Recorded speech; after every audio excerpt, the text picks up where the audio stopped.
ശ്യാം പ്രസാദ് സംഭവസ്ഥലത്ത് എത്തി തുടരുന്നുണ്ട്. ശ്യാം, അങ്ങനെ അത്യന്തം ദുരന്തത്തിൻ്റെ പുതിയ പുതിയ ദൃശ്യങ്ങളാണ് പ്രേക്ഷകരിലേക്ക് മാതൃഭൂമി ന്യൂസ് എത്തിക്കൊണ്ടിരിക്കുന്നത്. ഓരോ ദൃശ്യങ്ങൾക്കും പറയാനുണ്ട്. അനവധി ദുരന്തത്തിൻ്റെ ആ വ്യാപ്തി അത് വ്യക്തമാകുന്നുണ്ട്. എന്താണ് പുതുതായി ഇപ്പോൾ ലഭിക്കുന്ന വിവരങ്ങൾ? പൂർണ്ണമായും തന്നെ ഈ തീ നിയന്ത്രണ വിധേയമാക്കി സ്ഫോടക വസ്തുക്കൾ നിർവീര്യമാക്കാൻ കഴിഞ്ഞിട്ടുണ്ടോ?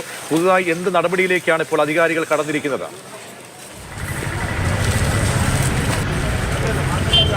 പ്രതീക്ഷ, അതായത് ഈ സ്ഫോടനം നടന്ന ഏകദേശം 300 മീറ്റർ തൊട്ടിപ്പുറത്താണ് പ്രധാനപ്പെട്ട മെയിൻ റോഡ് ഉള്ളത്. അതായത് വൈക്കം എറണാകുളം റോഡാണ് ഈ കാണുന്നത്. പക്ഷേ ഈ സ്ഫോടനം നടന്ന തൊട്ടടുത്തുള്ള സമീപത്ത് മുനിസിപ്പാലിറ്റിയുടെ ഷോപ്പിംഗ് കോംപ്ലക്സ് ഉണ്ട്.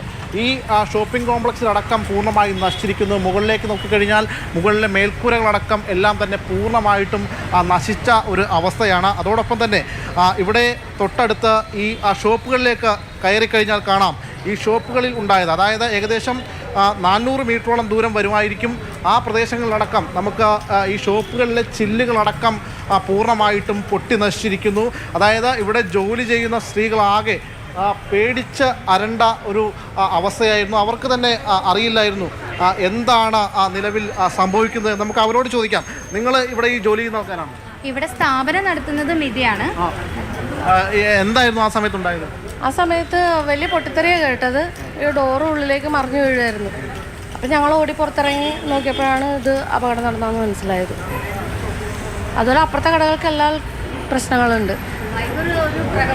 ഭയങ്കര ഒരു പ്രകമ്പനമായിരുന്നു. സൗണ്ട് കേട്ട് ഞങ്ങളെല്ലാവരും പുറത്തിറങ്ങി വന്നപ്പോൾ ഈ ബിൽഡിങ്ങിന്റെ മേളിലൊക്കെ പൊട്ടിപ്പൊളിഞ്ഞിരിക്കണം. പിന്നീട് അറിഞ്ഞത് അവിടെ അപകടമാണ്.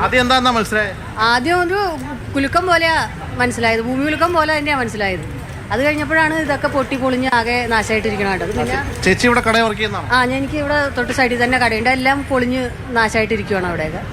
അതായത് ഇവിടെ ഈ ഷോപ്പിംഗ് കോംപ്ലക്സിന് സമീപത്തെ കടകളിലെല്ലാം തന്നെ ആകെ നശിഞ്ഞ ഒരു അവസ്ഥയാണുള്ളത്. കാരണം ഇവിടുത്തെ ചില്ലുകളെല്ലാം തന്നെ പൊട്ടിപ്പൊളിഞ്ഞ ഒരു സ്ഥിതിയാണുള്ളത്. തൊട്ടപ്പുറത്ത് ആ കടകളിലേക്കും മറ്റും പോയി കഴിഞ്ഞാൽ നമുക്ക് അറിയാൻ കഴിയും. ഇവിടെ നിന്ന് ഏകദേശം 300-350 മീറ്റർ മാത്രമാണ് ഈ അപകടം നടന്ന സ്ഥലം. അതിനിപ്പുറത്താണ് ഇങ്ങനെ ഒരു സംഭവം ഉണ്ടായിരിക്കുന്നത്. അതായത് ചില്ലുകളെല്ലാം തന്നെ പൂർണ്ണമായിട്ടും പൊട്ടി നശിച്ചിരിക്കുന്നു. തൊട്ടിപ്പുറത്തെ കടകളിലുമൊക്കെ അതോടൊപ്പം തന്നെ ഈ സാധനങ്ങളെല്ലാം താഴത്തേക്ക് വീണ നിലയിൽ. അങ്ങനെ ഇവരെല്ലാം തന്നെ ആദ്യഘട്ടത്തിൽ പേടിച്ച് അരണ്ട ഒരു അവസ്ഥയായിരുന്നു. ഇവർക്ക് തന്നെ അറിയില്ല എന്താണ് സംഭവിച്ചതെന്ന്. പിന്നീട് ഈ ഫയർഫോഴ്സും മറ്റുമൊക്കെ എത്തി.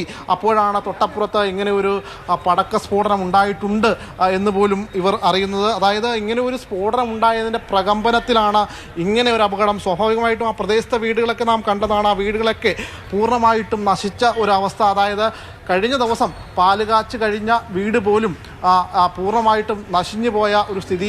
തൊട്ടപ്പുറത്തെ ആ ഒരു സ്ഥിതിയാണ് ഇപ്പോൾ നമ്മൾ കാണിക്കുന്നത്. അതായത് ഇവിടുത്തെ ചില്ലുകളെല്ലാം പൂർണ്ണമായിട്ടും നശിച്ചിരിക്കുന്നു. ഇതിനകത്തെ കടകളുണ്ട്. ആ കടകളിലുമൊക്കെ ഇതാണ് ഇവിടുത്തെ ഈ പ്രദേശത്തെ ഈ സ്ഥലത്തെ അവസ്ഥ. പ്രജീഷ്, ശ്യാം സൂചിപ്പിച്ചതുപോലെ തന്നെ ദുരന്തഭൂമിയിൽ നിന്നും ഞെട്ടിപ്പിക്കുന്ന കരളലിയിപ്പിക്കുന്ന കാഴ്ചകൾ കൂടി കാണുന്നുണ്ട്. അങ്ങനെ നാശനഷ്ടത്തിന്റെ വ്യാപ്തി വളരെ വലുതായി മാറുകയാണ്. ഉത്സവ കാലമാണ്. എല്ലാവരും ശ്രദ്ധിക്കേണ്ട ഒരു അനുഭവമായി ഈ തൃപ്പൂണിത്തറയിലെ സംഭവം മാറിയിട്ടുണ്ട്. ഇനിയുള്ള മാസങ്ങൾ നമുക്ക് നാടിൻ്റെ ക്ഷേത്രോത്സവങ്ങളുടെ സമയമാണ്. ഇത്തരത്തിൽ ഈ പടക്കവുമായി ബന്ധപ്പെട്ടൊക്കെ നമ്മൾ വളരെ ജാഗ്രതയോടുകൂടി മുന്നോട്ട് പോകണം. അത് ശേഖരിക്കപ്പെടുന്ന സ്ഥലങ്ങളിലൊക്കെ തന്നെ നമ്മൾ കൃത്യമായിട്ടുള്ള സുരക്ഷാ മാനദണ്ഡങ്ങൾ പാലിച്ച് മാത്രമേ മുന്നോട്ട് പോകാവൂ. അങ്ങനെയുള്ള ഒരു അനുഭവം കൂടിയായി തൃപ്പൂണിത്തറ മാറുകയാണ്. ആ ദുരന്തഭൂമിയിലെ കാഴ്ചകളാണ് മാതൃഭൂമി ന്യൂസ് പ്രേക്ഷകരിലേക്ക് എത്തിച്ചു കൊണ്ടിരിക്കുന്നത്. സ്ഫോടനം നടന്നതിന് പരിസരത്ത് നിരവധി വീടുകളാണ് തകർന്നത്. ഇരുമ്പ് ഗേറ്റും വാതിലുകളും ഒക്കെ തന്നെ തെറിച്ചു പോകുന്ന കാഴ്ചയും ഉണ്ടായി. എല്ലാ വീടുകളിലെയും ജനച്ചില്ലുകൾ ചിന്നിച്ചിതറി. വീട്ടിലുണ്ടായിരുന്ന പലർക്കും ചില്ല് തെറിച്ച് പരിക്കേൽക്കുകയും ചെയ്തു.